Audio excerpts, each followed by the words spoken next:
सभी दोस्तों को मेरा नमस्कार। आज के इस टॉक में शामिल होने के लिए बहुत धन्यवाद। फेसबुक लाइव है तो थोड़ा 1-2 मिनट वेट करेंगे ताकि ज़्यादा से ज़्यादा लोग शामिल हो। उसके बाद हम इसकी शुरुआत करेंगे। जिन्होंने भी ज्वाइन किया है उनसे रिक्वेस्ट है कि थोड़ा 2-3 मिनट वेट करें। हम शुरू करेंगे। अगर मेरी आवाज़ और मेरी वीडियो ठीक से आ रही है तो थोड़ा मैसेज में डाल देंगे तो अच्छा होगा।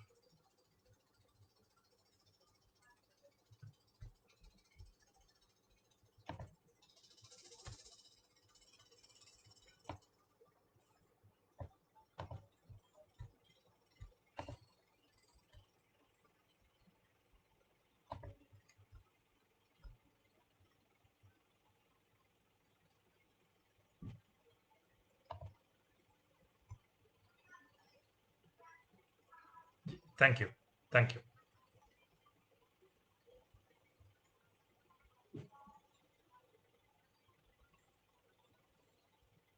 तो मैं करीबन 9 बजे तक बात करने की कोशिश करूंगा और 9 बजे के बाद आपके जो भी सवाल हैं आधे घंटे में उसको उसकी जवाब देने की भी कोशिश करता हूं।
जी, हम शुरू करेंगे अभी। दोस्तों, आज डीवाईएफआई महाराष्ट्र यूनिट की तरफ से जो आज ये प्रोग्राम का आयोजन किया है, इसमें मुझे बुलाने के लिए मैं बहुत आभारी हूँ, कॉमरेड प्रीति और बाकी सभी कॉमरेड्स का। आज का विषय हमने ऐसा रखा है कि टीकों के लिए जो लड़ाई आज हो रही है कोविड के ज़माने में, उसमें बाजार बनाम जनता, मार्केट वर्सेस पीपल, इस तरह से इसका टाइटल जो है हमने रखा है। तो इस पे हम आज थोड़ी बात करेंगे। मैं अपनी बात जो है 3 भाग में उसको स्प्लिट करने के लिए कोशिश करूँगा। पहली बात ये है कि हम ये पहले देखेंगे कि हमारे देश में टीकों की माँग और आपूर्ति जो है, डिमांड और सप्लाई जो है, वो क्या है? कितना कितने टीके हमको चाहिए और कितने टीके सरकार के पास है? तो ये पहली बात हम देखेंगे। तो ये बहुत ज़रूरी है क्योंकि केंद्र सरकार ने जो वैक्सीन नीति अपनाई है, वो सही नीति अपनाई थी। उसकी योजनाएं जो है सही तरह से किया था, ये हमको जानने की बहुत ज़रूरत है। तो हम इस पे थोड़ा ध्यान जो है पहले देंगे। वहाँ से हम ये टीकों की जो दाम है, उसका जो अर्थशास्त्र है उसमें हम थोड़ी जाएंगे ये समझने के लिए कि टीकों के दाम इस तरह से क्यों रखी गई है और सरकार की इसमें क्या भाग रही है। ये दूसरी बात हम इसमें इस पे हम थोड़ी चर्चा करेंगे। तीसरी बात हम ये देखेंगे कि ये जो सार्वजनिक तौर पर, सौजन्य तौर पर फ्री टीकाकरण की जो जरूरत है आज देश में, वो क्यों है और सरकार किस तरह की नीति अपना रही है इस बात पर। ये तीसरी बात हम डिस्कस करेंगे। तो ये 3 बात मैं आज आपके सामने रखना चाहूंगा। पहली बात, मैं एक और बात पहले से ही मैं एक बात आपके सामने रखना चाहूँगा कि हिंदी मेरी उतनी अच्छी नहीं है। तो कभी-कभी मैं कभी-कभी कुछ अंग्रेज़ी शब्द का भी इस्तेमाल कर जाऊँगा, क्योंकि उसका हिंदी मुझे शायद पता नहीं होगा। तो थोड़ा माफ़ कीजिएगा मेरी हिंदी पे। लेकिन मैं कोशिश करूँगा कि मेरी जो मैसेज है आप सब तक ज़रूर पहुँच रही है। ठीक है? ठीक है, हम शुरू करेंगे। तो पहली बात, देश भर में आज ये जो कोविड संक्रमण की जो एक शक्तिशाली दूसरा जो लहर जो आज हो रहा है, उस संकट को दूर करने में उस यानी कि उस संकट को दूर करने की नीति के अलग-अलग उपकरण हैं, ठीक है? वो अलग-अलग उपकरणों की भूमिका पर बहुत ध्यान दिया गया है। इसमें कोई संदेह नहीं है कि ये mask, sanitiser, physical distancing, testing, quarantine, ये सब जो है, ये सब प्रतिक्रियाओं का एक मुख्य आधार जरूर है। ठीक है, ये इसकी कोई इसकी कोई कमी रहनी नहीं चाहिए। उसी समय वैश्विक अनुभव से हमको ये भी पता चलता है कि टीकाकरण का विस्तार करने से भी संक्रमण के प्रसार को कम करने और संक्रमण और मृत्यु के बीच जो संबंध है उसको कमजोर करने में बहुत हमको मदद मिल सकती है। ये सभी डॉक्टरों का आज ये मानना है। इसलिए सभी देशों का ये लक्ष्य आज है कि कम से कम समय में अपनी आबादी को नहीं तो आबादी के एक बहुत बड़े हिस्से को टीकाकरण कराने के लिए सब लोग भागदौड़ कर रहे हैं, सभी दुनिया के सभी देश भागदौड़ कर रहे हैं। ठीक है, तो ये जो है इस मामले में जनसंख्या का टीकाकरण कराने के लिए ये जो दौड़ है सभी देशों में जो चल रहा है, इसमें भारत काफी पीछे है। काफी पीछे है, मतलब उसका मतलब यह है कि आप अगर हम ब्रिटेन जैसे देश देखेंगे तो करीबन 35 से 40% जो लोग हैं वहां पे उनका टीकाकरण अभी तक हो चुका है। अमेरिका में देखेंगे तो भी वहां पे 30-35% तक हो चुका है। लेकिन भारत में अगर आप देखेंगे तो अभी भी 8 या 9% के ऊपर ये नंबर गया नहीं है। ठीक है, तो ये बहुत बड़ी एक कमी हमारी टीकाकरण की नीति में आज है। और भारत को सब लोग जो बोलते हैं, हमारे प्रधानमंत्री हमेशा ये बोलते हैं, भारत को आमतौर पर दुनिया की फार्मेसी के रूप में मनाया जाता है, क्योंकि हमारे यहाँ पे बहुत वैक्सीन कंपनियां हैं। लेकिन आज ये अवस्था है हमारे देश में कि टीकाकरण की कमी ने यानी कि टीकों की कमी ने सरकार को लोगों को टीकाकरण केंद्रों से वापस भेजने का जो काम है आज बहुत हो रहा है। सभी बहुत सारे टीकाकरण के केंद्र जो हैं वो बंद भी हो चुके हैं, क्योंकि टीकों की अवेलेबिलिटी जो है वो नहीं है, सप्लाई नहीं है। तो वर्तमान दर पर अगर आप देखेंगे तो अप्रैल 2022 अगले साल की अप्रैल तक भी हम देखेंगे तो भारत की आबादी का एक बहुत बड़ा हिस्सा जो है टीकाकरण से अब प्रभावित रह सकता है, टीकाकरण के बाहर रह सकता है। ये बहुत एक एक दुखी बात है जो हमको आज समझने की जरूरत है।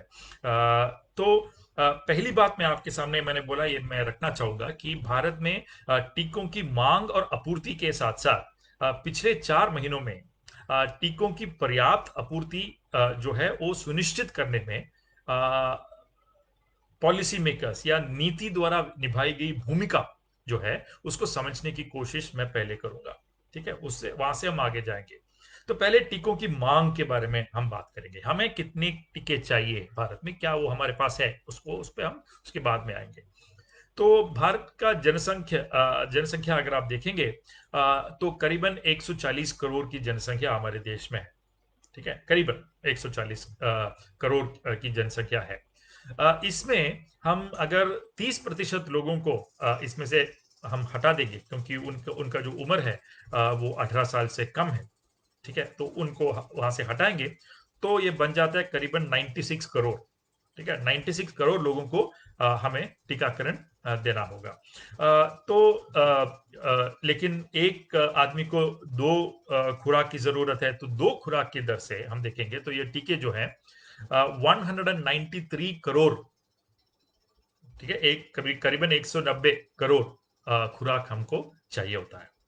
ठीक है, टीकाकरण के लिए हम दो तरह का लक्ष्य हमारे सामने रख सकते हैं। हमारी आबादी हमारे जनसंख्या जो है उसकी 100% को हम कवर करेंगे, या दूसरा हम कह सकते हैं कि 60% को हम कवर करेंगे। ये दो तरह के लक्ष्य अपनाए जा सकते हैं। तो अगर हमने 100% की का जो लक्ष्य है उसको अपनाया, तो दो खुराक की दर से हमको पता चलता है कि हमें करीबन 116 करोड़ खुराक की जरूरत है 100% के लिए। अगर हमने 60% का ही लक्ष्य रखा है, तो हमें करीबन 60 करोड़ व्यक्तियों को कवरेज करना होगा। ठीक है, ये मैं ये 60% की बात अभी कर रहा हूं आपसे।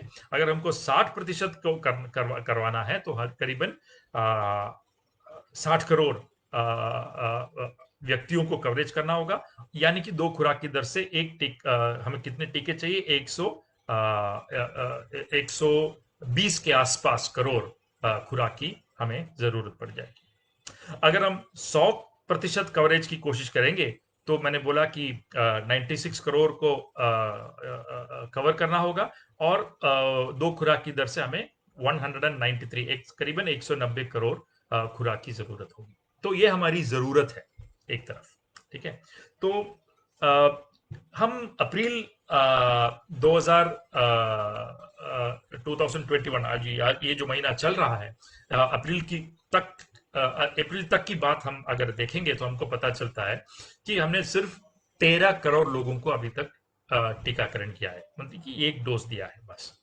पूरा कितने खुराक दिए हैं ऐसा देखेंगे, तो सिर्फ 13 करोड़ खुराक हमने दिए हैं। अगर इसको हटाया जाए, तो अभी कितने देने, अभी कितना बाकी है, ये अगर आप देखेंगे, तो हमें एक और चीज को यहाँ पे मान के चलना होगा कि हमें अपना जो लक्ष्य है, अपने जो 60% या 100% जो भी हमने रखे हैं, वो जो लक्ष्य है हमको जनवरी 2022 तक हमको खत्म करना है, ऐसा हम सोचेंगे, तो हमारे पास 9 महीना है। ठीक है, तो 9 महीना है, इतने खुराक की जरूरत है, ये हमको पता है। तो एक महीने में कितने खुराक चाहिए?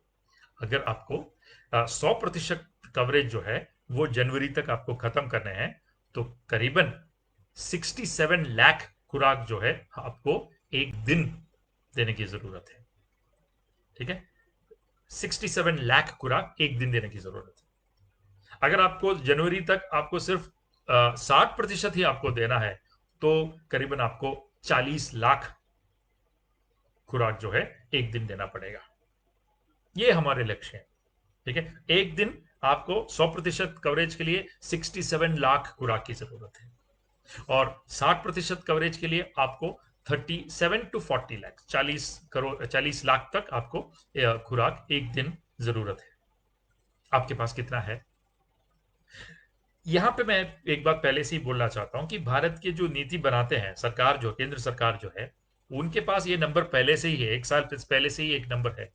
ये कोई सीक्रेट नंबर नहीं है, ये हमारे सेंसस जो है उसमें से कोई भी जो है आके निकाल सकता है। तो अगर आप ये देखेंगे कितना हमारे पास सप्लाई है, ये अगर आप देखेंगे, तो साफ साफ हमको ये पता चलता है कि हमारे पास दो वैक्सीन है। एक तो है कोविशील्ड, दूसरा है कोवैक्सीन। कोविशील्ड का उत्पादन जो करता है सीरम इंस्टीट्यूट ऑफ इंडिया, और कोवैक्सीन का जो उत्पादन करता है वो है भारत बायोटेक।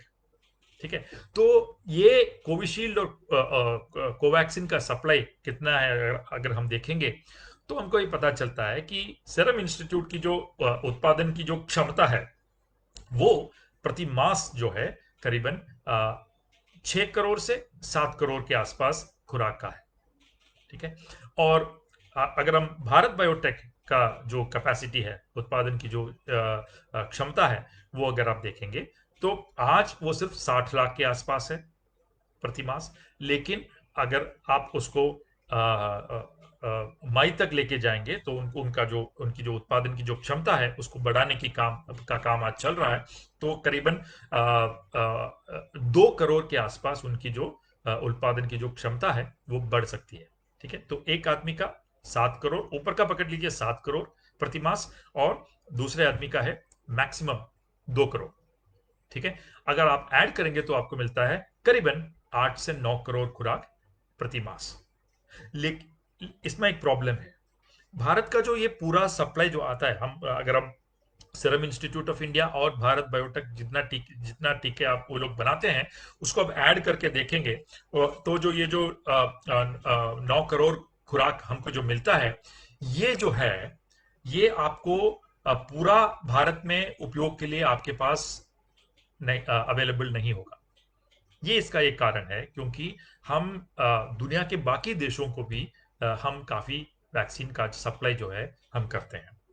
तीन तरह की जो सप्लाई इसमें है, वो एक है कि भारत सरकार की एक प्रोग्राम है वैक्सीन मैत्री बोल के।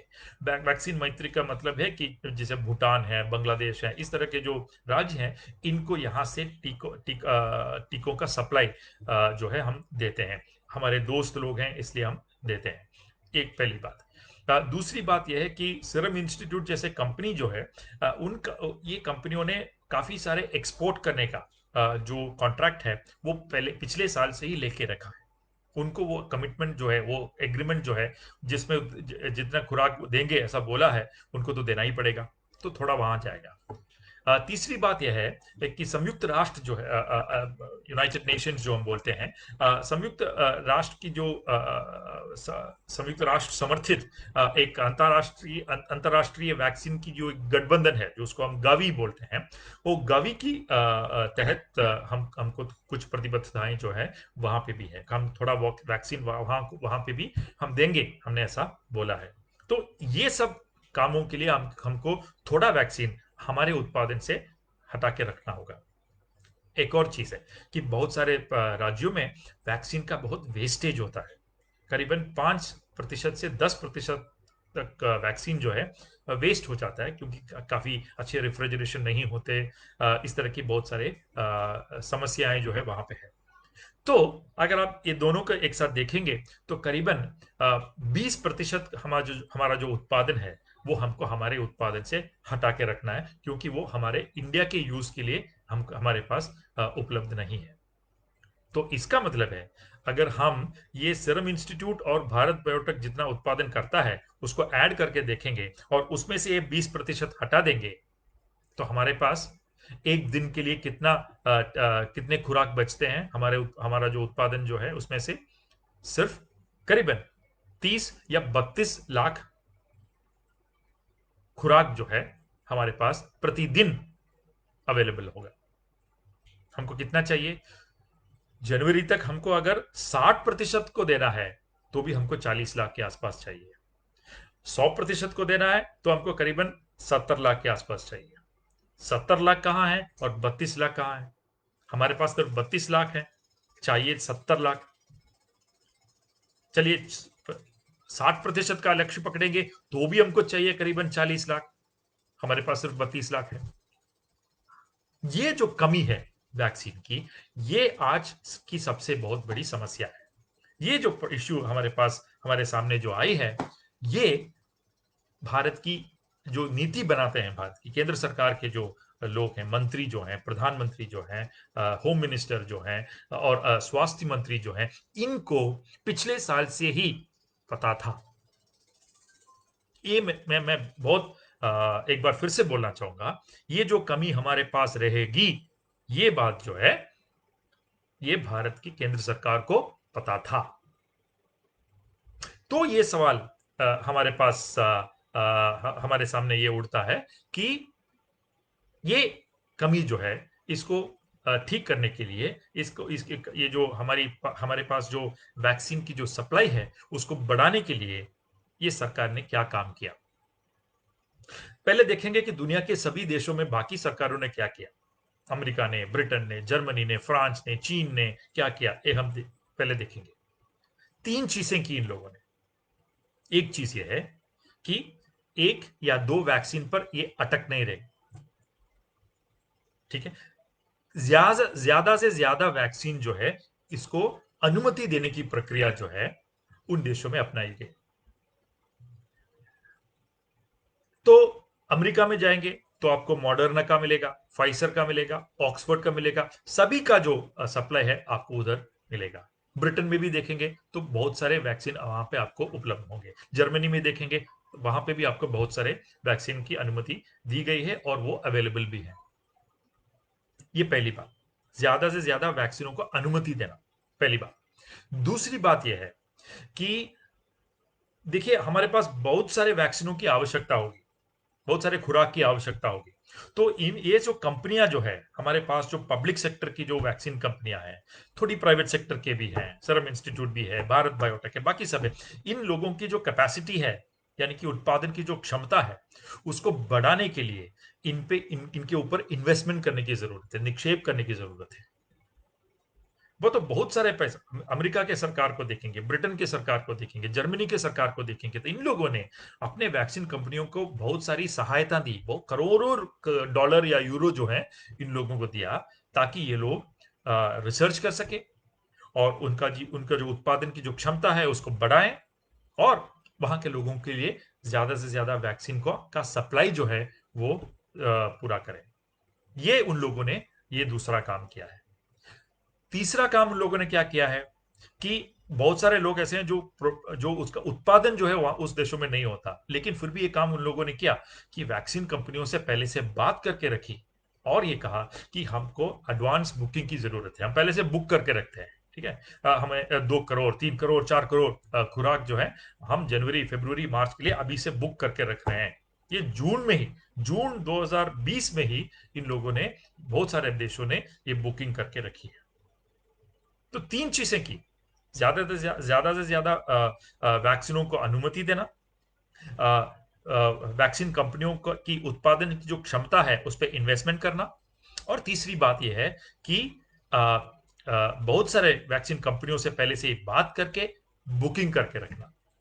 तो ये जो तीन चीजें जो बाकी देशों ने अपनाई है, हमने क्या किया, भारत ने क्या किया? ये बोलते हैं कि भारत की ये जो हम दुनिया की फार्मेसी है, आपको ये अहंकार हो गया कि आप अपने जो दो इंडियन वैक्सीन है, कोविशील्ड और कोवैक्सीन, कोविशील्ड इंडिया का नहीं है, भाई इंडिया में बनाते हैं, लेकिन ऑक्सफोर्ड यूनिवर्सिटी ने बनाया है उसको, ब्रिटेन का है, लेकिन यहाँ पे बनाते वक्त हम उसको कोविशील्ड बनाते हैं, तो उसका मतलब ये नहीं कि इंडिया का वैक्सीन बन गया। कोवैक्सीन इंडिया का वैक्सीन है, ठीक है, लेकिन भारत सरकार ने यह माना कि हमको मेड इन इंडिया जो वैक्सीन है उसमें से हमारा काम चल जाएगा। हम दुनिया को ये बोल सकते हैं, देखिए नरेंद्र मोदी जी की सरकार है, वो सरकार ने मेड इन इंडिया जो वैक्सीन से पूरा काम करके लोगों को एक मॉडल या एक एग्जाम्पल जो है, उदाहरण के तौर पे भारत को रखने की कोशिश हम कर सकते हैं। वैसे नरेंद्र मोदी का जो इमेज है दुनिया भर में बहुत बढ़ जाएगा। ये करके दिखाने के लिए उन लोगों ने सिर्फ कोविशील्ड और कोवैक्सीन को अनुमति दी। स्पुतनिक ने अनुमति मांगी थी, रशिया की वैक्सीन है, फाइजर ने अनुमति मांगी थी, किसी को नहीं दी, सिर्फ ये दो वैक्सीनों को अनुमति दी। उनका जो एक अहंकार था वो ये था कि हम भारत के लिए जो वैक्सीन है भारत में ही उसका उत्पादन कर सकते हैं, भारत के बाहर के वैक्सीन जो है हमको उसकी जरूरत नहीं है। तो इन लोगों ने क्या किया, अलग अलग नीति जो है अपनाई। पहले ये जो कंपनी जो आई हमारे पास, वो स्पुतनिक थी। जनवरी में हमने कोविशील्ड और कोवैक्सीन को अनुमति दे दी थी। उसके बाद फरवरी में स्पुतनिक आया, उसके बाद फाइजर आया। स्पुतनिक जब आया, स्पुतनिक को भारत के स्पुतनिक के लिए जो मंजूरी के लिए जो आए थे, उनको मंजूरी देने से ये इनकार कर दिया, क्योंकि डॉक्टर रेड्डीज जो उनका जो भारत का जो लेबोरेटरी है, उनकी जो इम्यूनोजेनिसिटी डेटा जो बोलते हैं मेडिसिन में, इम्यूनोजेनिसिटी का डेटा है वो पूरी तरह अवेलेबल नहीं है, ये बोल के स्पुतनिक को अनुमति इन लोगों ने नहीं दी। लेकिन जस्ट उसके पिछले महीने में, जनवरी में, जब उन लोगों ने कोविशील्ड को अनुमति दी थी, तब क्या कोविशील्ड की इम्यूनोजेनिसिटी डेटा जो है आपके पास अवेलेबल था? नहीं था। इम्यूनोजेनिसिटी डेटा अवेलेबल नहीं था, फिर भी आपने कोविशील्ड को अनुमति अनुमति दी जनवरी में, लेकिन फरवरी में जब स्पुतनिक आया तो वही कारण बोल के अनुमति की मंजूरी जो है वो नहीं दी गई, क्योंकि वो भारत का वैक्सीन नहीं है, मोदी जी की भारत का वैक्सीन नहीं है बोल के अनुमति नहीं दी। फिर फाइजर आया। फाइजर को यह बोला गया कि आपकी जो डेटा है उसमें एक कमी है, कि भारत में इसका जो टेस्टिंग है बाकी देशों में इसका टेस्टिंग हुआ है, भारत के लोगों पर इसका टेस्टिंग नहीं हुआ है, कि उसको बोलते हैं लोकल ब्रिजिंग ट्रायल बोलते हैं। ये जो लोकल ब्रिजिंग ट्रायल का जो डेटा है ये हमारे पास अवेलेबल नहीं है, इसलिए आपको अनुमति नहीं दे सकते, ऐसा बोल के फाइजर को भी बाहर कर दिया। लेकिन जनवरी में जब कोवैक्सिन को अनुमति दी थी, तब हर वैक्सीन का 3 फेज का टेस्टिंग होता है, फेज 1, फेज 2, फेज 3, 3 तरह के टेस्टिंग होते हैं। फेज 3 की जो डेटा है जो कोवैक्सिन की, वो जनवरी में जब अनुमति दी थी तब भारत सरकार के पास अवेलेबल नहीं था। आज भी अप्रैल में भी ये फेज 3 का डेटा कोवैक्सिन का उनके पास अवेलेबल नहीं है, 4 महीना हो गया। तो अगर आप फेज 3 के डेटा के बिना अगर आप कोवैक्सिन को जनवरी में अनुमति दे सकते हैं, तो लोकल ब्रिजिंग ट्रायल का डेटा नहीं है ये बोल के आपको फाइजर को मंजूरी ना देने की क्या जरूरत थी? यहां पे मैं अहंकार की बात कर रहा हूं, ये सिर्फ अहंकार की बात नहीं है, ये खराब नीति अपनाई गई, योजना जो है वो गलत तरीके से बनाया गया। ये माना गया कि जो सप्लाई और डिमांड जो है ये भारत के लिए, भारत की टीका जो है, भारत के टीके जो है उससे हमारा काम चल जाएगा, हमें बाहर किसी की भी जरूरत नहीं है। दुनिया के किसी भी देश ने ये नीति अपनी नहीं अपनाई, सबने दुनिया के सभी देशों की, दूसरे देशों की जो वैक्सीन है उसको अपनाया, क्योंकि सबको ज्यादा से ज्यादा वैक्सीन चाहिए, लेकिन यहां पे वो नहीं किया। तो ये पहली बात, वैक्सीनों को अनुमति नहीं दी गई। लेकिन अप्रैल में जब वैक्सीन का जो जो कमी आई, अभी अभी जो चल रही है, जो वैक्सीन की जो कमी चल रही है, एक बहुत बड़ा मुद्दा बन गया, राजनीतिक मुद्दा बन गया, तो सरकार पीछे हट गई और ये बोला कि Pfizer, Moderna, Johnson and Johnson, Sputnik जो भी है, आ जाइए, भारत में आपका स्वागत है। कहां गया आपका अहंकार? पूरा डूब गया आपका अहंकार, पूरा डूब गया आत्मनिर्भर, पूरा डूब गया मेड इन इंडिया। क्या जरूरत थी यह अहंकार की? ये पहली बात, ये पहली गलत बात। दूसरी गलत बात क्या हुई? दूसरी गलत बात यह हुई, मैं दुनिया के जो बाकी देशों के बारे में मैंने 3 चीज बोली, वैक्सीन की अनुमति, वैक्सीन कंपनियों में इन्वेस्टमेंट, निक्षेप, और तीसरी बात वैक्सीन कंपनियों को एडवांस ऑर्डर देना। ठीक है, वो चीज मैंने बोली, तो वहां पे मैं उसी ऑर्डर पे यहां पे जा रहा हूं। तो पहली बात, भारत ने गलती कर दी। दूसरी बात, क्या हमने हमारे वैक्सीन कंपनियों पर आवश्यक जो निक्षेप जो है, इन्वेस्टमेंट जो है, किया है? बिल्कुल नहीं किया है। जो सीरम इंस्टीट्यूट है, भारत बायोटेक है, उस पर भी नहीं किया, निजी कंपनियां उन पे भी नहीं की, और पब्लिक सेक्टर में जो कंपनियां हैं उनको, उसको तो आपने देखा भी नहीं उस तरफ। वहां पर चेन्नई के पास एक बहुत बड़ी पब्लिक सेक्टर की वैक्सीन कंपनी पड़ी है, बंद पड़ी है, आप उसका वहां पे उत्पादन शुरू कर सकते थे, लेकिन आपने नहीं किया। सिर्फ ये जो 2 निजी कंपनियां जो है उसको अनुमति थी, और उनको भी आपने इन्वेस्टमेंट के तौर पर उनको कुछ पैसा दिया भी नहीं। तो उनकी जो उत्पादन की जो क्षमता है वो आज भी बहुत कम है, हमें जितने खुराक चाहिए वो हमारे पास मौजूद नहीं है। ये दूसरी गलती। तीसरी गलती, हम सब एडवांस बुकिंग करते हैं, मैंने बोला पहले बाकी देशों ने किया, बाकी देशों ने 2020 की जून में ही एडवांस बुकिंग ऑर्डर जो है काफी सारे दे दिए थे। लेकिन भारत में देखेंगे, हमने पहला ऑर्डर कब किया? जनवरी में, जनवरी 2021 में हमने पहला ऑर्डर किया। दिसंबर में भी सीरम इंस्टीट्यूट के जो आधार पूनावाला हैं उनको पूछा गया, आप भारत को कितना देने वाले हैं खुराक? तो उन्होंने बोला कि मुझे पता नहीं, मुझे पता नहीं, क्योंकि मुझे भारत ने अभी तक ऑर्डर ही नहीं दिया। तो जनवरी में जब सरकार ने ऑर्डर दी उनको, तब क्या हुआ? तब उनके पास देने के लिए बहुत कम मौजूद थे। उनको एक्सपोर्ट करने की जरूरत थी, गवी को देना था, बाकी ऑक्सफोर्ड को देना था, एस्ट्राजेनेका को देना था। उनके पास खुराक बहुत कम थे। उन्होंने बोला ठीक है, हम जितना हो सके हम दे देंगे आपको। तो भारत ने क्या किया? पूरा एक्सपोर्ट बंद करवाया। पूरा एक्सपोर्ट बंद करवाया, ठीक है, उसके बाद भी आपके पास आवश्यक खुराक है? नहीं। तो भारत ने सभी तीन चीजों पे, वैक्सीनों को अनुमति देना, वैक्सीन कंपनियों पे इन्वेस्टमेंट करना, और तीसरी बात वैक्सीनों का एडवांस ऑर्डर देना, तीनों में पूरी तरह से इनकी जो योजनाएं हैं, इनका जो प्लानिंग है, वो पूरी तरह गलत था। पूरी तरह उसकी जो कमी है, वो आज हम उसका जो रिजल्ट जो है हम भुगत रहे हैं, क्योंकि हमारे पास आज वैक्सीन है ही नहीं। इसकी राजनीति मैंने बोली, एक है कि आत्मनिर्भर भारत को जो जो प्रधानमंत्री का जो स्कीम है, उसको सबसे ज्यादा पब्लिसिटी मिले, ये लोगों से कहने का उनको चांस मिले कि भारत ने नरेंद्र मोदी जी के नीचे ऐसी नीतियां अपनाई जहां से आत्मनिर्भरता जो है हमारी पूरी हुई। किसी भी प्रधानमंत्री ने ऐसा नहीं किया।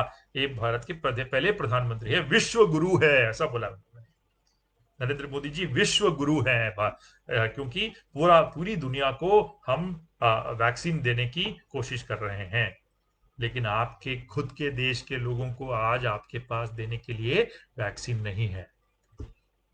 टीकाकरण के केंद्र जो है बंद पड़ रहे हैं, लोग जा रहे हैं, वापस आ रहे हैं, क्योंकि टीका नहीं है। आज मुंबई में आप देखिए, आपका ऐप खोल के देखिए, कोविन, आपको जुलाई के पहले कोई अपॉइंटमेंट मिलेगा ही नहीं। जुलाई के पहले अपॉइंटमेंट आपके पास मिलेगा नहीं। आप कैसे पूरे करने वाले हैं आपका लक्ष्य? कब होगा भारत में 100% छोड़िए, 50% का टीकाकरण कब होगा?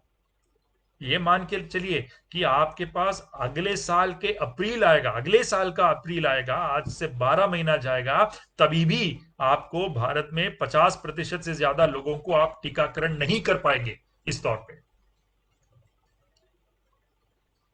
ये पूरी तरह जो एक एक फेलियर हो गई है पब्लिक पॉलिसी की, केंद्र सरकार की नीतियों की, इसकी जो राजनीति है हमें लोगों तक पहुंचाना है।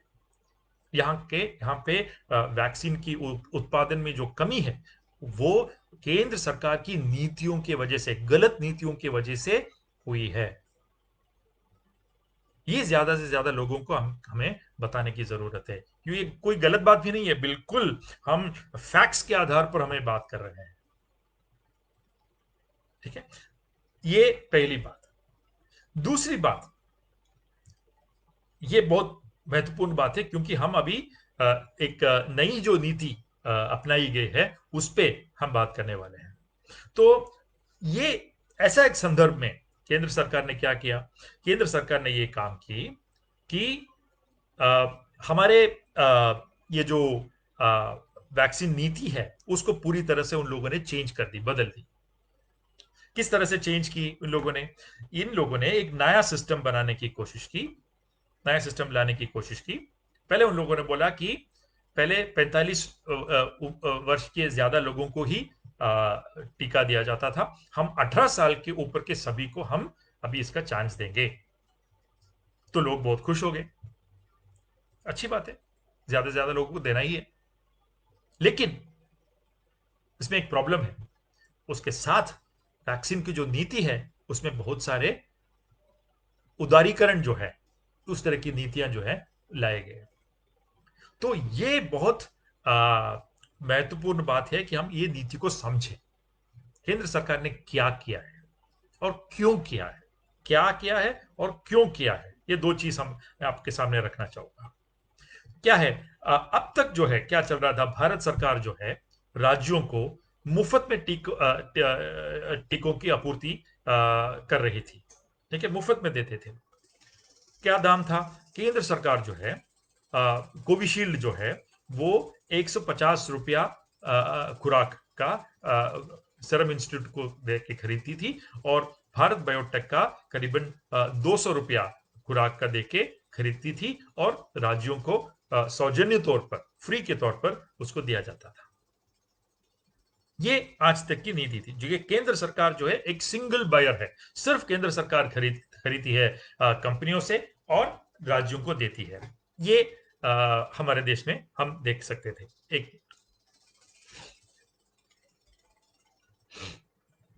तो ये जो हम देख रहे हैं, ये जो नीति हम जो देख रहे हैं हमारे देश में, ये अभी क्यों चेंज कर दिया है? ये इसलिए चेंज किया, इसके बहुत सारे एक दो या तीन कारण हैं। वो कारण ये है कि एक, ये जो 150 रुपया खुराक का और 200 रुपया खुराक का जो भारत बायोटेक और सीरम इंस्टीट्यूट और भारत बायोटेक जो चार्ज कर रहा था, इससे ये कंपनियां बहुत असंतुष्ट थी। ये कंपनियां इसलिए असंतुष्ट थी क्योंकि उनको ये दाम बहुत कम लग रहा था। वो सरकार के ऊपर ये प्रेशर डाल रहे थे कि ये दाम जो है बढ़ाया जाए। ठीक है, ये दाम बढ़ाया जाए। क्यों बढ़ाया जाए? यो ये पहली बात हमको ये सवाल पूछनी चाहिए कि जो 150 और 200 के रेट पे जो खरीदारी हो रही थी वैक्सीन कंपनियों से, क्या वो वैक्सीन कंपनियों को लाभ हो रहा था या नष्ट हो रहा था? प्रॉफिट था या लॉस था? सेरम इंस्टीट्यूट के सीईओ जो है आदार पूनावाला, उन्होंने एक इंटरव्यू में एनडीटीवी को जो इंटरव्यू अप्रैल 6 को जो दिया था, उसमें उन्होंने ये बोला कि अभी जो 150 का जो दाम है, इसमें हमको नॉर्मल प्रॉफिट जो है मिल रहे हैं, हम खुश हैं, कोई प्रॉब्लम नहीं है। लेकिन हमको नॉर्मल प्रॉफिट नहीं, हमको सुपर प्रॉफिट चाहिए। उन्होंने बोला, क्या यह आज भी लाभदायक है प्रति खुराक के आधार पर? उन्होंने बोला, हाँ, बिल्कुल, यस, एब्सोल्युटली। उन्होंने ये बोला, मैं उनका वर्बैटिम बोल रहा हूं। ठीक है, मैं ये नहीं कहूंगा कि हम कोई मुनाफा नहीं कमा रहे हैं, उन्होंने बोला। और फिर उन्होंने बोला, लेकिन हमने उस चीज को त्याग दिया है जिसे हम सुपर प्रॉफिट कहते हैं, उसको हमने सैक्रिफाइस किया है, उसको त्याग कर हमने सुपर प्रॉफिट को त्याग दिया है। और हम ये जो नॉर्मल मुनाफा है जो है, उसको वही हमको मिल रहा है, इसके वजह से हम असंतुष्ट हैं। लेकिन 2-3 महीने के बाद हम सुपर प्रॉफिट ले लेंगे। अभी हम भारत को 150 में दे रहे हैं सरकार को, लेकिन उसके बाद हम सुपर प्रॉफिट बना लेंगे। तो सुपर प्रॉफिट उनके मन में क्या था? एक खुराक का क्या दाम है? एक खुराक का उनके मन में ये दाम था, उन्होंने ही बोला इंटरव्यू में कि एक खुराक का 1,000 रुपया, ये हम मुझे सुपर प्रॉफिट देगा। मैं ये दाम जो है सरकार से लेने की कोशिश कर रहा हूं। यानी कि 150 से 1,000 तक बढ़ाने की उनकी जो उनका जो आग्रह है, उन्होंने उसको प्रकट किया था वहां पे। लेकिन क्या हुआ? उसी तरह देखिए, भारत बायोटेक में जाइए, कृष्णा एल्ला उसके जो सीईओ हैं, उनसे पूछा गया, उन्होंने बोला कि मैं तो ये चाहता हूं कि मैक्सिमम प्राइस मिले। उन्होंने सुपर प्रॉफिट इस तरह से नहीं बोला, उन्होंने बोला मुझे मैक्सिमम प्राइस चाहिए, ज्यादा से ज्यादा प्राइस मुझे चाहिए, वही मेरी इच्छा है। तो ये संदर्भ है कि जो 19 अप्रैल को जो हमारी नीतियों में जो चेंज आई, जो बदलाव आई, वो अगर आप देखेंगे तो 150 का जो कोविशील्ड का दाम था, वो बढ़ा के इन लोगों ने क्या किया? इसको बढ़ा के इन लोगों ने राज्य सरकारों को 400 रुपया खुराक का और प्राइवेट हॉस्पिटल को 600 रुपया खुराक का बढ़ा दिया। 1,000 रुपया नहीं हुआ, लेकिन 400 और 600 के उसका उसका बढ़ावा हो गया। आधार पूनावाला से किसी ने पूछा ये बात, उन्होंने बोला कि मेरा ये मानना था कि राज्य सरकारों को भी 600 करना चाहिए था, लेकिन कुछ लोगों ने बोला मत करो, तो मैंने 400 कर दिया, नहीं तो उनका भी 600 हो जाता। ठीक है, एक बात। उसके बाद भारत बायोटेक आया। भारत बायोटेक ने क्या किया? एक खुराक का राज्य सरकारों को 600 रुपया और प्राइवेट हॉस्पिटल को 1,200 रुपया, 1,200 रुपया बना दिया। तो 4-6 गुना जो है ये दामें जो है बढ़ गई। सुपर प्रॉफिट का जो 1000 है वहां तक पूनावाला जी नहीं पहुंचे, लेकिन 600 तक वो जरूर पहुंच गए, और अगले दौर पर वो 600 को भी 1000 जरूर कर देंगे, मेरा ये मानना है। ठीक है, तो पहली बात हमको ये मानने की जरूरत है कि 150 और 200 का जो दाम पहले रखा गया था, वो उन इन लोगों को मुनाफा दे रहा था, लेकिन वो नॉर्मल प्रॉफिट और मुनाफे से वो असंतुष्ट थे। उनको सुपर प्रॉफिट चाहिए था, और केंद्र सरकार ने ये उदारीकरण की जो नीति जो उन लोगों ने अपनाई, उससे उन्होंने वो सुपर प्रॉफिट बनाने का जो दरवाजा है उसको पूरी तरह खोल के रख दिया। आइए बनाइए सुपर प्रॉफिट, ऐसा बोल दिया इन लोगों को, इन निजी कंपनियों को। ये संदर्भ है कि दाम दाम जो है बहुत तरह से बहुत बड़े पैमाने पे आज बढ़ गया है। तो ये जो दाम बढ़ गया है, ये जो प्राइवेट कंपनियों को सुपर प्रॉफिट बनाने का की जो पॉसिबिलिटी है, उसको केंद्र सरकार ने उनको एक गिफ्ट के तौर पे, एक सम्मान के तौर पे उनको एक थाली में रख के दे दिया है। क्या ये केंद्र सरकार को करनी चाहिए थी इस टाइम पे? ये सही नीति थी? नहीं, इस पे मैं वापस आऊंगा, दाम के क्षेत्र में मैं वापस आऊंगा, लेकिन एक और चीज मैं आपको बता के मैं फिर दाम की चीज में आता हूं। दूसरी बात, ये नई नीति क्या कह रही है? ये नई नीति जो कह रही है ये है कि पहले 100%, 100% वैक्सीन जो है केंद्र सरकार खरीद के राज्यों को सौजन्य तौर पर देती थी, लेकिन अभी जो है नई नीतियों के तौर पे ये 50% केंद्र सरकार को जाएगा और बाकी 50% राज्यों को जाएगा, ऐसा रखा है। ठीक है, तो केंद्र सरकार का अलग, राज्य सरकार का अलग, 50-50। लेकिन ये राज्य सरकार के 50 से सिर्फ राज्य सरकार को नहीं, प्राइवेट हॉस्पिटल जो है उनका भी जो खरीदारी है वो भी राज्य सरकारों की 50% है, वहां से दी जाएगी। तो दूसरा जो 50% है वो राज्य सरकारों को और प्राइवेट हॉस्पिटल को, दोनों का है। ठीक है, तो इसमें क्या मामला आता है? इसमें यह मामला आता है, ये सवाल ये उठता है कि केंद्र सरकार ने ये क्यों किया, क्या जरूरत थी ये करने की? मैं ये मानता हूं कि इसके पीछे सिर्फ राजनीतिक कारण है और कुछ नहीं है। केंद्र सरकार को पता था कि वैक्सीन का जो डेफिसिट है, जो जो वैक्सीन की जो कमी सभी टीकाकरण केंद्र में, सभी राज्यों में जो हम देख रहे हैं आज, ये लोगों के अंदर काफी गुस्सा पैदा करने वाली चीज है। लोगों के अंदर बहुत सारी बहुत असंतुष्ट थे लोग ये टीकों की ये जो कमी है उससे। और 1 मई से अगर आपने 18 साल के ज्यादा लोगों को भी आपने वैक्सीनेशन का जो दरवाजा अगर आपने खोल दिया, तो ये कमी जो है और बढ़ जाएगी। और भारत बायोटेक और ये जो सीरम इंस्टीट्यूट है, ये जुलाई या अगस्त तक अपनी उत्पादन की जो क्षमता है उसको बढ़ाने वाले नहीं है। यानी कि जुलाई या अगस्त तक ये कमी रहेगी आपके पास। तो अगर 1 मई के बाद आपने 18 साल के ज्यादा लोगों को भी आपने खोल दिया, तो बहुत ही भीड़ हो जाएगी, बहुत असंतुष्टि फैल जाएगी लोगों के ऊपर। यह राजनीतिक तौर पे केंद्र सरकार को अच्छा नहीं लगा, तो उन्होंने ये किया कि यह काम करते हैं, 50% जो है हम राज्य सरकारों को दे देते हैं और उनको बोलते हैं कि आप प्राइवेट कंपनियों से डायरेक्ट बात कीजिए और वहां से वैक्सीन खरीद लीजिए। ये क्यों किया? ये बुद्धि क्यों अपनाई गई? दुर्बुद्धि जो बोलते हैं, ये क्यों अपनाई गई? ये इसलिए अपनाई गई क्योंकि केंद्र सरकार को ये पता था कि अगर वैक्सीन की कमी आती है और लोगों के ऊपर, उसके लोगों के अंदर उसके ऊपर काफी गुस्सा फैल जाता है, तो केंद्र सरकार ये बोल सकती है कि हमारे वजह से नहीं है ये कमी, ये आपके राज्य सरकार ने, पिनराई विजयन ने या उद्धव ठाकरे ने या ममता बनर्जी ने या अमरिंदर सिंह ने, जिन लोगों ने वैक्सीन कंपनियों से पहले से बात करके बुकिंग करने में कमी कर दी। इस कमी ये कमी कर दी इसलिए आपके राज्य में वैक्सीन का शॉर्टेज है, कमी है।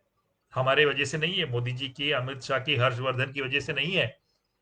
आपके राज्य सरकार ने ऑर्डर नहीं दी इसलिए हुआ, ये बोल के वो पीछे हट जाएंगे और पूरा दोष जो है वो राज्य सरकारों के ऊपर डाल के ये लोग बच सकते हैं। ये इनका राजनीतिक लक्ष्य है इसके पीछे। ये मैं मानता हूं, ये बहुत खराब नीति अपनाई गई थी। ये इनको लगता है कि लोगों को ये समझ में नहीं आएगा, लेकिन लोग उतने भी उल्लू नहीं है जितना ये लोग समझ रहे हैं। लोग ये भी देखते हैं, वो अखबार पढ़ते हैं, वो उनको उनको साफ तौर पे पता चलना चाहिए कि केंद्र सरकार की गलत नीतियों की वजह से आज वैक्सीन की कमी हमको आ रही है। और ये जो 50% का जो गेम चल रहा है, ये पूरी तरह एक राजनीतिक मामला है, क्योंकि ये राज्य सरकारों के ऊपर इसका दोष डाल के केंद्र सरकार को बचने का एक एक तरीका जो है यहां पे अपनाया गया है। ये भी हमको लोगों के सामने खुली तरह से रखने की जरूरत है। लोगों को बताने की जरूरत है कि जो वैक्सीन की जो कमी है वो किसके वजह से है और क्यों है, किसकी योजनाएं खराब थी, किसका प्लानिंग खराब था। ये हमको लोगों तक पहुंचाने की बहुत बड़ी जरूरत है। तो ये राजनीति की बात, दूसरी बात मैं आपसे बात करना चाहता था। अब मैं तीसरी बात पे आता हूं। दोस्तों, मेरा ये मानना है कि आज हमारा सबसे महत्वपूर्ण मुद्दा जो है, जो पुरोगामी पक्ष के लोग जो हैं, वामपंथ के जो वामपंथी लोग हैं, हमको आगे रखने की जरूरत है, वो ये है कि फ्री और यूनिवर्सल वैक्सीनेशन सबको देने की जरूरत है। यानी कि सौजन्य तौर पर, सार्वजनिक तौर पर हमको ये टीकाकरण की जो प्रोग्राम है उसको चलाना है। ये हमको लोगों के सामने रखने की जरूरत है। तो ये जो मुद्दा मैं आपके सामने रखना चाहता हूं, वो कुछ कारण की वजह से मैं रखना चाहता हूं। मैं अब करीबन 7 कारण आपके सामने रखना चाहूंगा जिसके वजह से मैं ये मानता हूं कि टीकाकरण जो है पूरी तरह फ्री होनी चाहिए और सार्वत्रिक होने की जरूरत है। Free and universal vaccination should be our slogan for tomorrow. That's my point. ठीक है, तो पहली बात यह है कि टीका जो है हमारे देश में सोप या टूथपेस्ट या टूथब्रश जैसे खरीदते हैं, उसके जैसा सामान नहीं है। वो एक अलग तरह का सामान है। अर्थशास्त्रज्ञ जो है इनको एक वैश्विक सार्वजनिक सामान मानते हैं, ग्लोबल पब्लिक गुड मान के चलते हैं। सार्वजनिक वैश्विक सार्वजनिक सामान मान के हम चलते हैं। इसका मतलब क्या है? इसका मतलब इसका अर्थ यह है कि ये जो टीका जो है हमें अलग अलग तरीकों से लोगों तक पहुंचाने की जरूरत है। वो क्या क्या है? एक है कि सबको टीका मिलनी चाहिए, हर जगह पे मिलनी चाहिए, हर टाइम पे मिलनी चाहिए। दाम ऐसा होना चाहिए कि लोग उसको अफोर्ड कर सके। और आखिरी बात यह है कि इसकी जो प्रक्रिया है, टीका मिलने की जो प्रक्रिया है, वो सिंपल होने की जरूरत है। ठीक है, तो सभी के लिए हर जगह पे उपलब्ध होनी चाहिए, सस्ती होनी चाहिए, सुरक्षित होनी चाहिए और आसानी से प्रशासित होने की जरूरत है। तो ये सब अगर आपको चाहिए, ये सब कंडीशन जो है आपको पूरी तरह की पूरा करने की आपको जरूरत आ जाती है। तो एक ही तरीका, यानी कि यूनिवर्सल के लिए मैं सार्वभौमिक बोल सकता हूं। ठीक है, सार्वभौमिक, सस्ती, सुरक्षित, आसान। ठीक है, ये सब अगर आपको चाहिए, उन्हें उपलब्ध कराने के लिए सबसे कुशल और इक्वल तरीका यह है कि सबको फ्री में वैक्सीन दिया जाए। यही एक तरीका है, और कोई तरीका नहीं है आपके पास। सरकार सबको वैक्सीन फ्री में दे, तभी ये जो वैश्विक सामाजिक वैश्विक सार्वजनिक सामान जो हम वैक्सीन को मान के चलते हैं, ग्लोबल पब्लिक गुड, ये हम पूरी कर सकते हैं। कोई और तरीका हमारे पास नहीं है। ये दुनिया के सभी देश ये मान के चलते हैं। अमेरिका में देखिए वैक्सीन फ्री है, ब्रिटेन में देखिए वैक्सीन फ्री है, जर्मनी में देखिए वैक्सीन फ्री है, फ्रांस में देखिए वैक्सीन फ्री है, चीन में देखिए वैक्सीन फ्री है। लेकिन भारत में देखिए 400 रुपया, 600 रुपया। क्यों? आप ये जो मुफ्त में टीकाकरण देने की जो जरूरत है, जहां पूरी दुनिया के पूरे देश कर रहे हैं, दुर्भाग्य से भारत इस वैश्विक प्रवृत्ति का एक अपवाद बन के आज रह गया है। ये पहली सी बात। अगर हम वैक्सीन को एक वैश्विक सार्वजनिक सामान मानते हैं, तो एक ही तरीका है उसको देने का, वो ये है कि सौजन्य तौर पर, फ्री तौर पर आप सरकार से वैक्सीन सबको दीजिए। कोई और तरीका नहीं है। ये दुनिया में सभी ने ये मान के नीतियां अपनाई है। तो ये पहली बात। जो ये जो बाकी देशों ने जो अपनाया है, जो क्यों अपनाया है, उनका ये मानना है, ये सब पूंजीवादी देश हैं, अमेरिका, ब्रिटेन, जर्मनी, फ्रांस, ये सब। लेकिन वहां पे एक प्रबुद्ध कल्याणकारी राज्य जो है, एक एनलाइटेंड वेलफेयर स्टेट जो मानना है, उनका मानना है कि एक प्रबुद्ध कल्याणकारी राज्य की एक जिम्मेदारी है कि वैक्सीन लोगों को फ्री में दी जाए। ये मान के वो लोग चलते हैं। ठीक है, लेकिन जैसे मैंने बोला, दुर्भाग्य से इस वैश्विक प्रवृत्ति का एक अपवाद रह के भारत आज बन गया है। ठीक है, ये पहली सी बात। ये इसलिए वैक्सीन फ्री देने की जरूरत है, क्योंकि it's a global public good.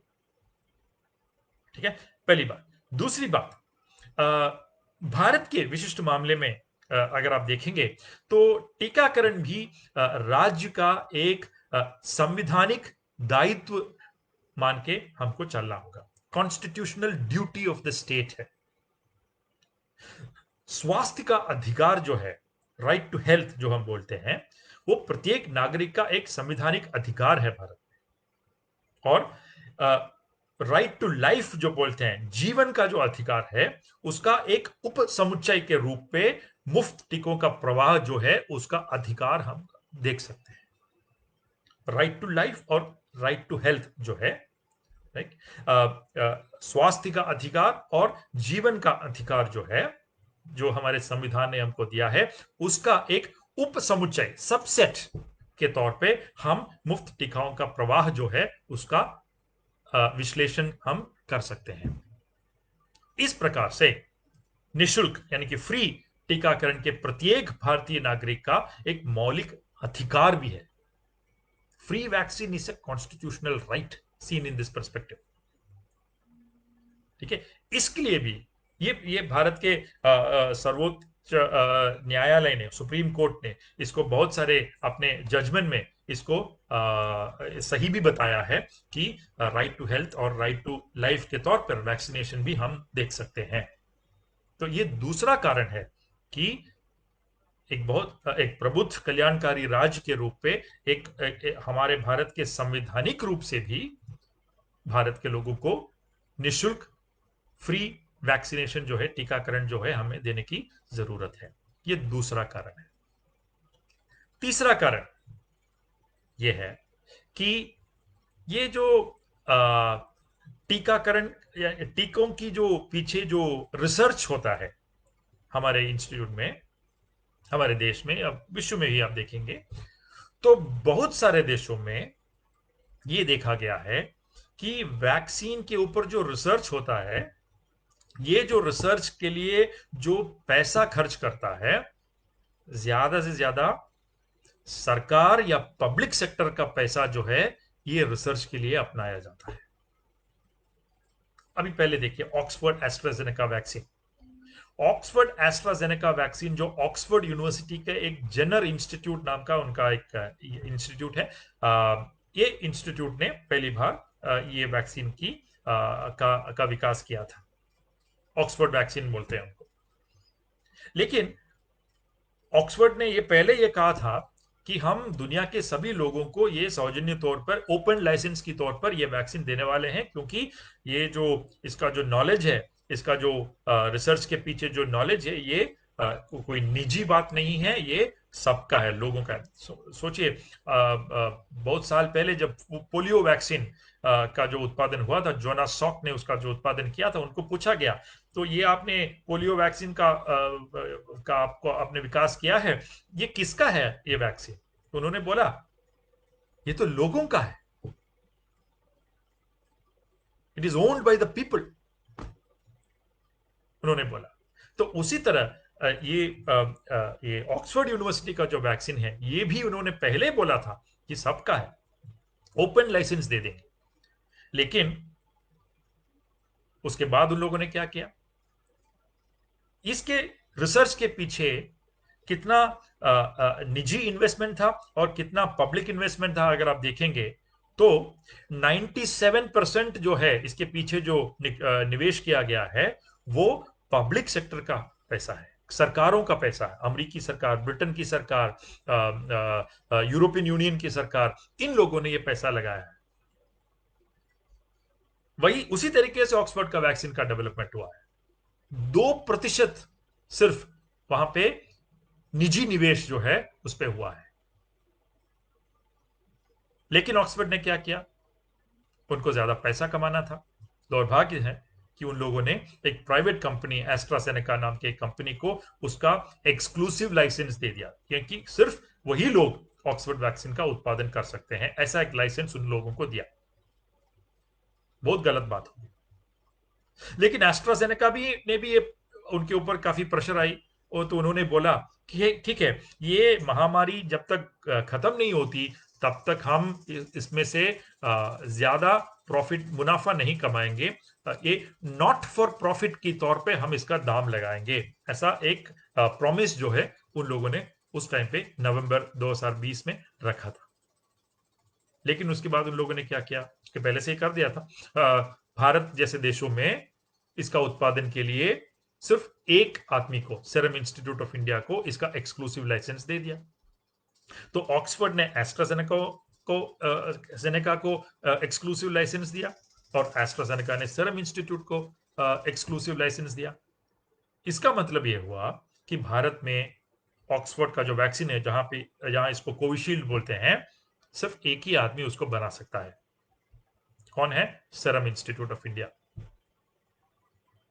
तो ये जो सरकार की पैसे से जो रिसर्च होके जो ऑक्सफोर्ड वैक्सीन आई, ये अभी पूरी तरह से निजी हो गई। यहां पे भाई साहब बोलते हैं मैं इससे सुपर प्रॉफिट कमाऊंगा। ये कैसे हो गई? ये सरकार का पैसा मतलब क्या है? लोगों का पैसा है, टैक्स दिया है लोगों ने।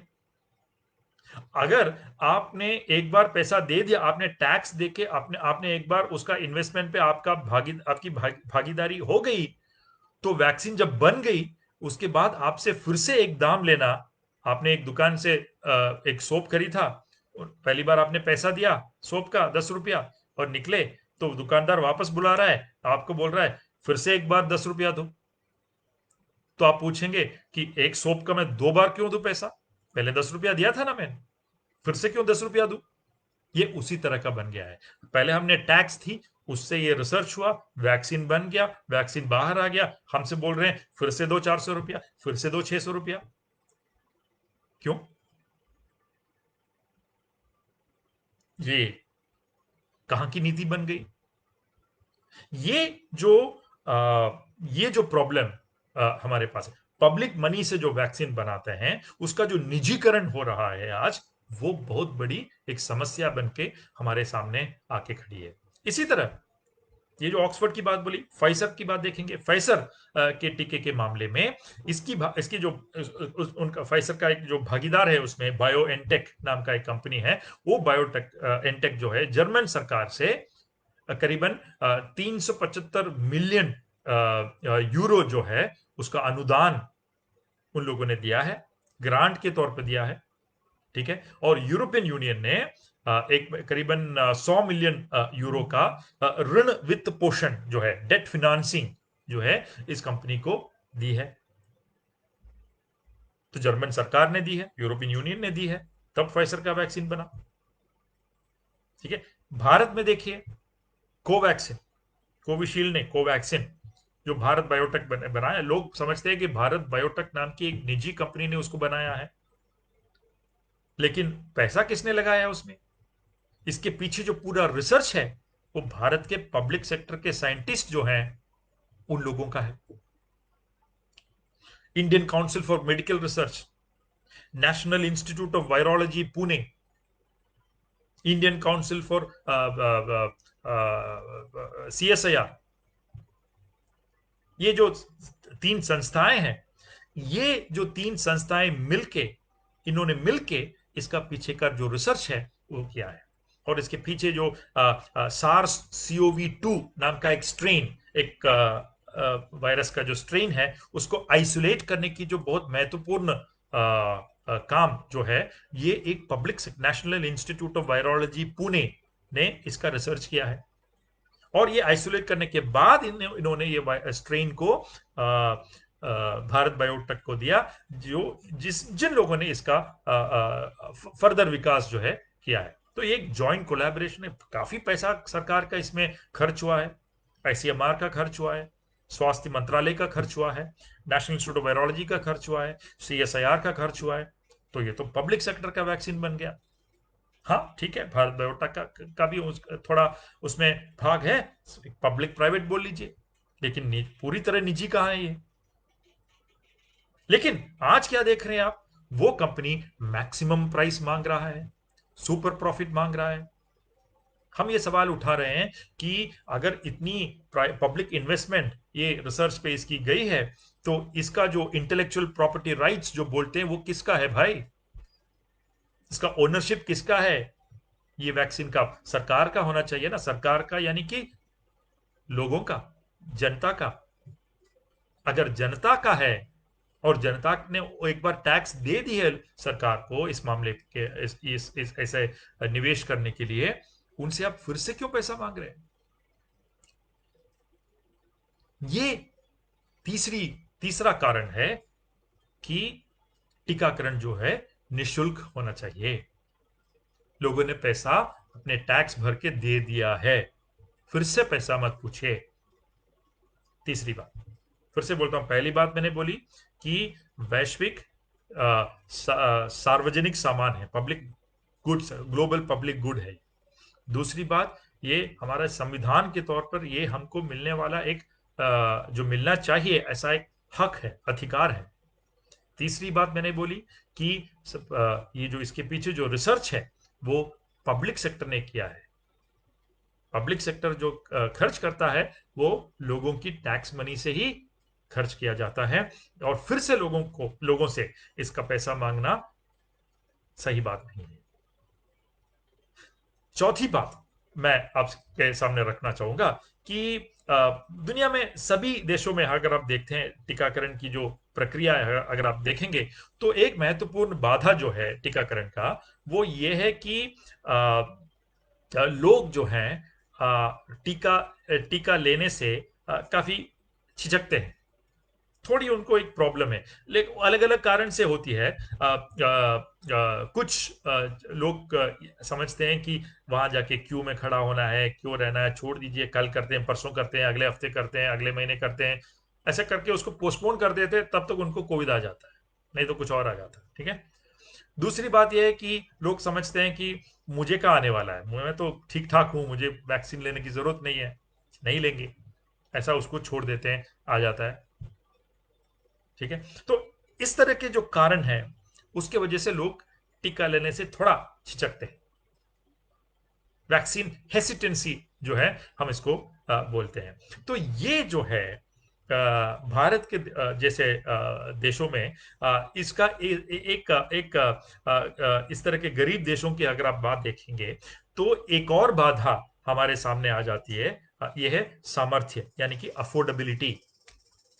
यदि टीकों की जो कीमत है वो उन स्तरों पर लगाई जाती है कि लोगों को अप्रभावी मानते हैं, वो लोग जो है वो हम इसको अफोर्ड नहीं कर पाएंगे, ऐसा लोगों के मन में एक सोच आ गया, तो लोग एक समझते हैं कि चलो आज नहीं, इस बार इस महीने में हमारे पास पैसा नहीं है, चलो अगले महीने लेते हैं, नहीं तो उसके अगले महीने लेते हैं। इस महीने में थोड़ा मुझे मुझे कर्ज वापस करना है, उसके लिए पैसा मुझे इकट्ठा करके रखना पड़ेगा। इस बार तो पैसा नहीं रहेगा टीकाकरण के लिए, अगले महीने कर देते हैं। ऐसे पोस्टपोन करके नहीं तो कभी तो नहीं तो लेंगे ही नहीं। इस वजह से भी ये जो वैक्सीन हेसिटेंसी का जो प्रॉब्लम है वो और सीरियस हो जाता है। इसके वजह से बहुत सारे लोग वैक्सीन नहीं लेते। अगर आपने वैक्सीन नहीं लिया तो दोष सिर्फ आपका नहीं है, पूरे समाज का हो जाता है, क्योंकि आप बाकी लोगों को भी ये जो वायरस जो है, इन्फेक्शन जो है, आप फैला देते हैं। तो ये एक और कारण है कि वैक्सीन को आप निशुल्क कर दीजिए, फ्री कर दीजिए, ताकि लोग ये जो अफोर्डेबिलिटी का, मेरे पास पैसा नहीं है, ऐसा एक कारण से कोई भी वैक्सीन या टीका लेने से मना नहीं करेगा। वो आपने हटा दिया, वो प्रॉब्लम आपने हटा दिया, फ्री है, जो भी कभी भी आके ले सकता है। ये एक कारण है कि चौथा एक कारण है कि वैक्सीन जो है निशुल्क होने की जरूरत है। तो एक और सारे, अब बहुत सारे, मैंने 7 बोले, मैंने सिर्फ 4 बोले अभी तक, लेकिन समय हमारे पास कम है। लेकिन इस तरह के बहुत कारण है। एक और चीज आपके आपके सामने रख के उसको खत्म करता हूं। बाकी सभी देशों में ये एक ये जो प्रक्रिया जो है टीकाकरण के लिए जो हम अपनाते हैं, वो सिंपल होने की जरूरत है, ऐसा भी मानते हैं। यानी कि आपने एक सरकार, केंद्र सरकार का एक दाम, क्या राज्य सरकार का दूसरा दाम, और प्राइवेट हॉस्पिटल का तीसरा दाम। ये आपने क्या किया यहाँ पे, आपने जो टीकों की जो विपणी है, जो मार्केट है, उसको काफी छोटे छोटे मार्केट के तौर पे आपने उसको उसका विभाजन कर दिया है। एक मार्केट नहीं है, अलग अलग छोटे छोटे मार्केट होके आपने उसको कट करके रखा है, फ्रैगमेंट करके आपने रखा है। तो क्या होता है, एक बात, ये 50% जो राज्य सरकारों को रखा है कोटा, उसमें महाराष्ट्र, केरल, तमिलनाडु सबके बीच में कंपटीशन हो जाएगा। मुझे मुझे पहले चाहिए, मुझे पहले चाहिए, मुझे ज्यादा चाहिए, ये सब बोल के। इसका कोई सामूहिक नियंत्रण नहीं है, कोई फॉर्मूला नहीं है। सिर्फ जो प्रदेश, जो राज्य जो है, हम महाराष्ट्र में रहते हैं, फिर भी आप एक बात का ध्यान रखिए, क्योंकि सीरम इंस्टीट्यूट महाराष्ट्र में है, तो महाराष्ट्र थोड़ा तो ज्यादा प्रेशर डाल सकता है सीरम इंस्टीट्यूट के ऊपर। भारत बायोटेक हैदराबाद में है, तेलंगाना में है, तेलंगाना सरकार के ऊपर उनकी थोड़ी तो आभारी होगी, तो उनको थोड़ा ज्यादा देने की पॉसिबिलिटी नहीं है। महाराष्ट्र को मिलना अच्छी बात है, लेकिन सभी राज्यों को एक तरह से मिलना चाहिए ना, एक फॉर्मूला के तौर पर मिलना चाहिए ना। अगर प्राइवेट कंपनी, निजी कंपनियों ने उनको हाथ में आपने दे दी, तो पहले कौन से राज्य को मिलेगा, कितना मिलेगा, ये कौन तैयार करेगा? ये निजी कंपनी तैयार करेगी। ये ठीक बात है? नहीं। दूसरी बात, राज्य सरकार और प्राइवेट हॉस्पिटलों के बीच में दूसरा एक कंपटीशन शुरू हो जाएगा। एक 400 देता है, दूसरा 600 देता है, एक 600 देता है, दूसरा 1200 देता है। तो प्राइवेट कंपनियों की इच्छा क्या है, 400 में बेचना या 600 में बेचना, 600 में बेचना या 1200 में बेचना? क्लियरली प्राइवेट बिजनेसमैन तो यही चाहेगा कि ज्यादा दाम में बिके अपना सामान। तो कोविशील्ड 600 पे ज्यादा बिकेगा और कोवैक्सीन 1200 पे ज्यादा बिकेगा। इसका दोष किसको आता है? राज्य सरकारों को कम मिलेगा, और जो लोग, गरीब लोग जो वहां पे जाने की कोशिश करते हैं, उनका जो टीकाकरण है वो काफी स्लो में जाएगा। इससे अच्छा यह है कि केंद्र सरकार ये जो मार्केट है वैक्सीन का, टीकों का, इसको एकीकृत कर दे, एक यूनिफाइड सिंगल मार्केट कर दे। केंद्र सरकार पूरा वैक्सीन जो है सभी कंपनियों से खरीदता है, और एक सामूहिक फॉर्मूला के तौर पे लोगों का, सभी राज्यों को वो डिस्ट्रीब्यूट करता है, और राज्य सरकार जो है लोगों को निशुल्क, फ्री में वैक्सीनेशन देता है। ये ही एक ही तरीका है सबको सबसे कम समय पे वैक्सीनेशन देने का, टीका देने का। और कोई तरीका लोगों की दुनिया में किसी भी देश के पास नहीं है, भारत के पास भी नहीं है। इसलिए कॉमरेड्स, मैं ये आपके सामने ये बात रखना चाहता था कि निशुल्क टीकाकरण, सार्वजनिक तौर पे टीकाकरण, ये दो जो चीज हैं, ये हमारे पुरोगामी पक्ष के या वामपंथी के पक्ष के सभी लोगों का एक राजनीतिक मुद्दा बना के हमको लोगों के सामने रखने की बहुत बड़ी आवश्यकता आज आ पड़ी है। तो यही मैं आपसे तीन चीज आपसे बात करना चाहता था। पहली बात ये कि भारत की टीकाकरण की जो योजनाएं हैं, उसका जो प्लानिंग है, वो ठीक रहा या नहीं। हमने देखा कि बिल्कुल गलत नीतियां अपनाई गई यहाँ पे। दूसरी बात हमने देखी कि टीकों को जिस तरह से उसका दाम अनाउंस किया है, वो किस तरह के दाम हैं। वो हमने देखा कि निजी कंपनियों को सुपर प्रॉफिट बनाने का एक दाम है। तीसरी बात हमने ये देखी कि ये निशुल्क वैक्सीनेशन, फ्री वैक्सीनेशन की जो राजनीतिक मुद्दा है, वो क्यों होनी चाहिए। हमने बहुत सारे उसके कारण हमने डिस्कस की। तो ये तीन बात मैं आपके सामने रखना चाहता था। मेरा आपसे ये निवेदन है कि ये निशुल्क और सार्वजनिक तौर पे जो टीकाकरण का जो राजनीतिक मुद्दा है, हम सब इसको बड़े पैमाने पे, पूरे देश पे, सभी लोगों तक इसका जो संदेश है, उसको हम पहुंचा सके। बहुत धन्यवाद। आपने इतना समय मेरे साथ स्पेंड किया। अभी कुछ जो सवाल हैं, शायद मेरे यहाँ पे जो चैट के तौर पे जो आए हैं, मैं उसका एक जो कम समय में 15 मिनट में मैं उसको आप सवालों के जवाब जो हैं, मैं देने की कोशिश यहाँ पे करता हूँ। पहला सवाल ये था कि so is it so that the central government did not plan to vaccinate people? They have botched up the vaccination planning just like oxygen procurement. मुझे ऐसा ही लगता है कि ऑक्सीजन की जो मामले में जो बुरी तरह से हमारा प्लानिंग हुआ है, जिसकी वजह से हमने पिछले एक साल में ऑक्सीजन का जो उत्पादन जितना हमको बढ़ाना चाहिए, हम बढ़ा नहीं सके। तो वही बात वैक्सीन की चीज में भी हुआ है। हमारे पूरा जो आयोजन है उसका, वो पूरी तरह गलत रहा है।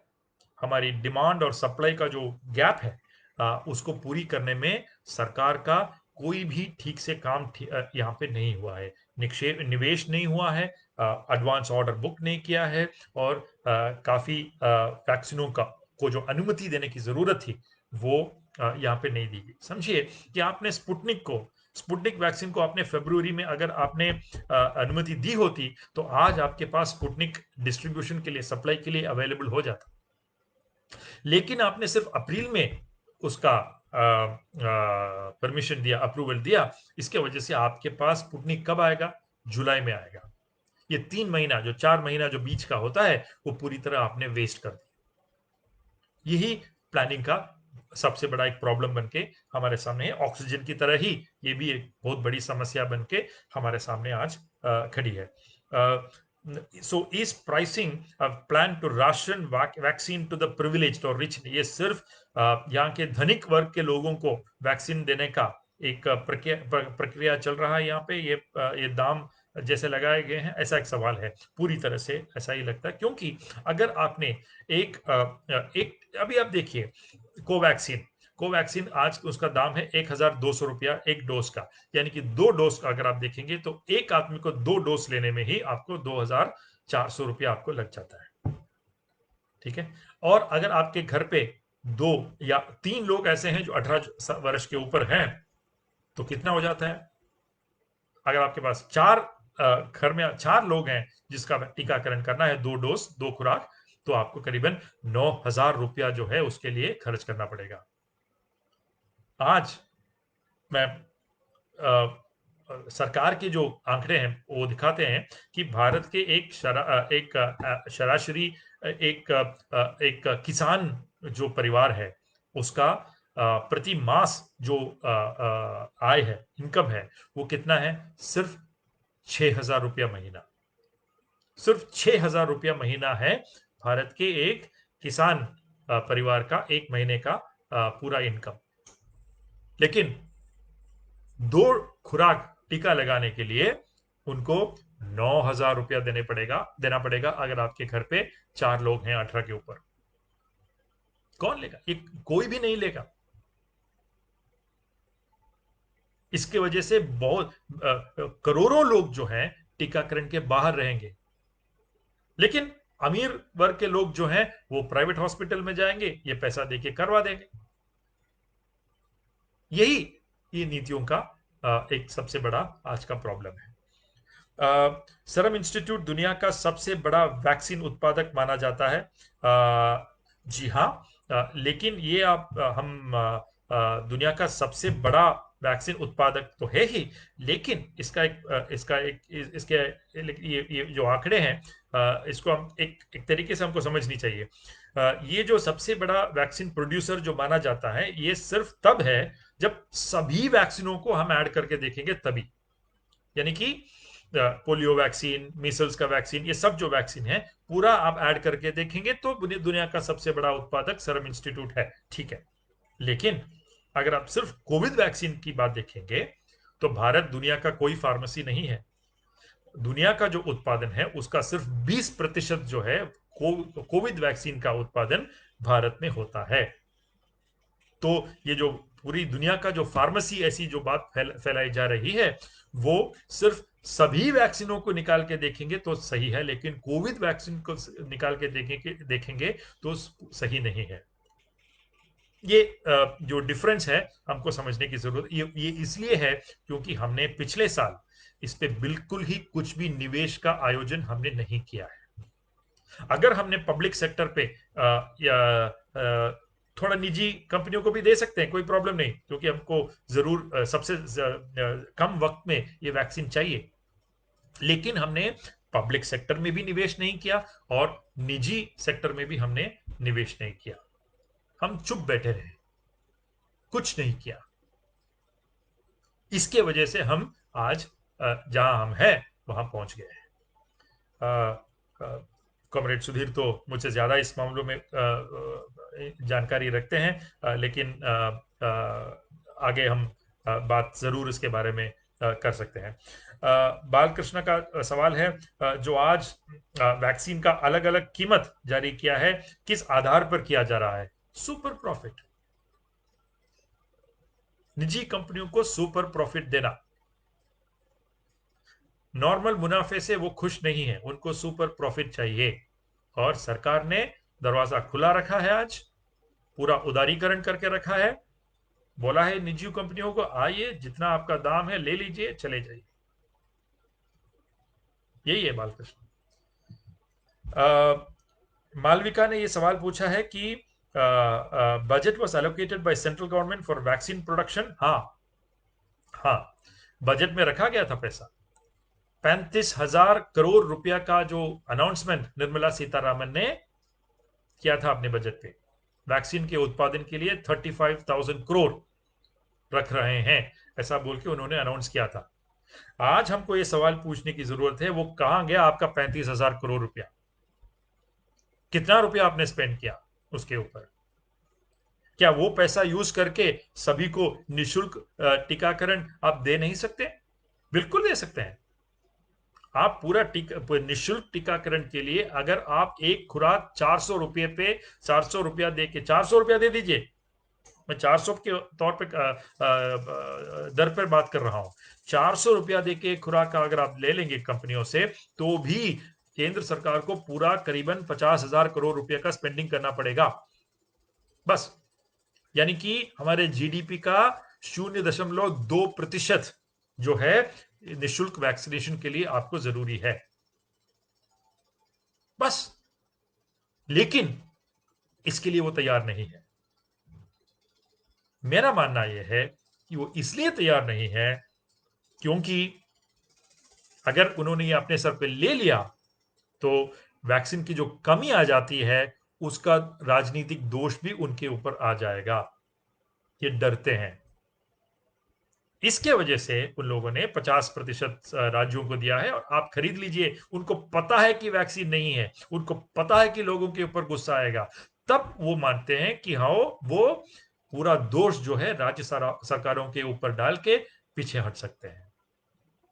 अपना साइड सेफ रखने का एक राजनीतिक तरीका यहां पे अपनाया गया है। ये हमको समझने की जरूरत है। ऑक्सीजन प्लांट के लिए भी पैसा है। देखिए, पीएम केयर फंड नाम का एक फंड है, पब्लिक फंड है, लेकिन उसमें अभी कितना पैसा है किसी को पता नहीं। किसी को पता नहीं कि पीएम केयर फंड में टोटल कितना पैसा आके पड़ा है। क्यों? इसमें इतना सीक्रेट क्या है? दाल में कुछ काला है इसलिए तो सीक्रेट रखा गया है। जनता का पैसा है, कंपनियों का पैसा है, बोल दीजिए ना हमारे पास 10,000 करोड़ है, 20,000 करोड़ है, बोल दीजिए ना। क्यों? क्यों नहीं बोल रहे आप? क्योंकि लोग ये पूछेंगे तब। तो आपके पास 10,000 करोड़ रुपया है तो बोलिए आपने 10,000 रुपये का क्या किया? कुछ नहीं किया। निवेश किया? नहीं किया। एडवांस बुकिंग किया? नहीं किया। नया वैक्सीन बनाया? नहीं बनाया। ये समस्या आ जाती है उनके ऊपर, तो वो उससे हट जाना चाहते हैं। तो ये बात है। तो मरियम का जो सवाल है पीएम केयर फंड का, मैंने यही बोला। पैसा कहाँ गया पूछ रही है मरियम। लेकिन मरियम से मुझे मेरा एक उल्टा सवाल है कि वो पूछने के लिए हमें हमें ये तो पता होना चाहिए कि पीएम केयर फंड में कितना पैसा है। वो भी ये बताने के लिए तैयार नहीं है। ये हमारे सामने एक बड़ा सवाल बन के खड़ा हुआ है। मरियम ने यह भी पूछा है कि पब्लिक सेक्टर कंपनी हफकैन इंस्टीट्यूट जो है उसको मैन्युफैक्चर की अनुमति पिछले साल ही क्यों नहीं दी गई। यही मैं पहले बात कर रहा था। भारत में एक भी पब्लिक सेक्टर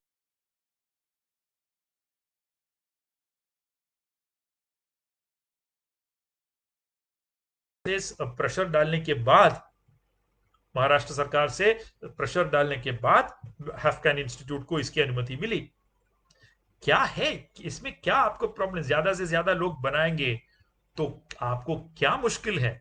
मुश्किल यही है कि निजी कंपनियों की जो मुनाफा है, सुपर प्रॉफिट की जो पॉसिबिलिटी है, वो कम हो जाती है। यही है और कुछ नहीं।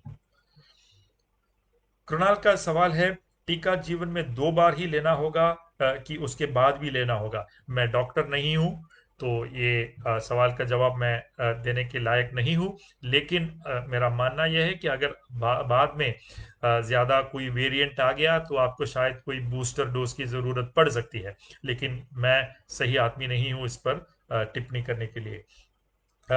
So the biggest challenge will be the availability of vaccines. Is it whether for price or availability? ये पूछ रहे हैं कि दाम का मुश्किल ज्यादा होगा या टीकों की सप्लाई का जो मुश्किल जो है ज्यादा आएगा। मेरा मानना है दोनों आएगा। दोनों करीबन इक्वल तौर पे हमारे सामने समस्या बनकर खड़ी रहेगी। और ये लिंक्ड भी है, एक से जुड़ा हुआ है दूसरा प्रश्न जो है, ये हमको जानने की जरूरत है। तो ये जो दाम का जो समस्या है और सप्लाई का जो समस्या है, सप्लाई की कमी जब हो जाती है तो ज्यादा से ज्यादा लोग उसको डिमांड करने के लिए आगे आ जाते हैं, तो दाम और बढ़ने की पॉसिबिलिटी जो है हमारे सामने है। वो एक बात फ्यूचर के लिए है, लेकिन वो पॉसिबिलिटी आ सकती है। क्या क्या यानी कि आज का जो दाम है उससे भी दाम ज्यादा होने की संभावना आज से ही हमको मन में रखने की जरूरत है। क्या सुप्रीम कोर्ट सरकार को आदेश दे सकता है? सुप्रीम कोर्ट तो एक बड़ा जोक बन के रह गया है आजकल, है कि नहीं? सुप्रीम कोर्ट क्या करने वाला है इसमें? सुप्रीम कोर्ट से आप ज्यादा आशा मत रखिए। तो एक चीफ जस्टिस चले गए, दूसरे चीफ जस्टिस आ गए हैं, तो उसके वजह से कुछ बड़ा प्रभाव होगा कि नहीं हमको पता नहीं। लेकिन देखते हैं, हुआ तो अच्छी बात है। लेकिन ये जो सुप्रीम कोर्ट जिस तरह से हमारे देश में लोगों की जो समस्या के ऊपर जिस तरह की टिप्पणियां कर रही है, जिस तरह की इंटरवेंशन कर रहे हैं, उसको उससे हमको ये साफ पता चलता है कि वो जित कितना जनता के साथ है और कितने यहाँ के सरकार के साथ है, वो हमको साफ साफ पता चलता है। तो मैं ज़्यादा आशा नहीं रख रहा हूँ, लेकिन अगर कुछ हुआ तो अच्छी बात है, होने दीजिए।